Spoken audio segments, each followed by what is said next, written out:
আজকেই আমাদের পোস্টারটা লাগানো হয়েছে, আজকেই ভেঙে দেওয়া হয়েছে। এটা সম্পূর্ণ আচরণবিধি লঙ্ঘন এবং লেভেল প্লেয়িং ফিল্ড যেটা আছে সেটা আমরা দেখতে পাচ্ছি আমাদের নির্বাচনের জন্য সুষ্ঠু না। আমরা দেখতে পাচ্ছি এখানে যে কেউ হোক, মানে 2-1 ছেলে দেখা যাচ্ছিল, আমরা সিসি ক্যামেরায় দেখেছি। ছেলেটা মানে কারা ছিল এটা আমরা আইডেন্টিফাই করতে না পারলেও বুঝি যে এটা এনটি পক্ষই করছে, নাহলে সাধারণ শিক্ষার্থী তো এগুলো করে কোনো লাভ নেই। সেক্ষেত্রে প্রশাসনের দৃষ্টি আকর্ষণ করছি, আশা করছি ওনারা এটা বিবেচনা করে এবং দেখে এটার বিরুদ্ধে অ্যাকশন নেবে। প্রথম দিনেই যদি আমাদের সাথে এটা হয়ে থাকে, সামনের দিনগুলোতে আমাদের জন্য কী অপেক্ষা করছে?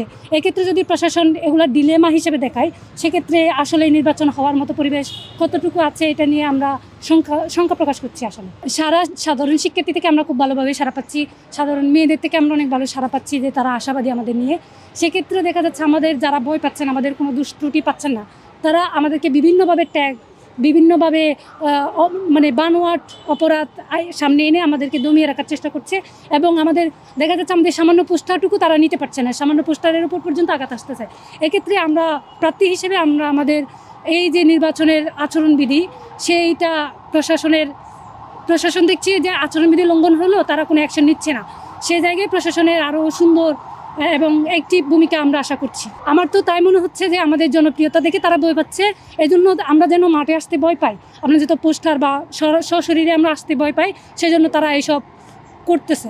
আমি আমার জায়গা থেকে বলবো এগুলোতে আমরা ভয় পাচ্ছি না।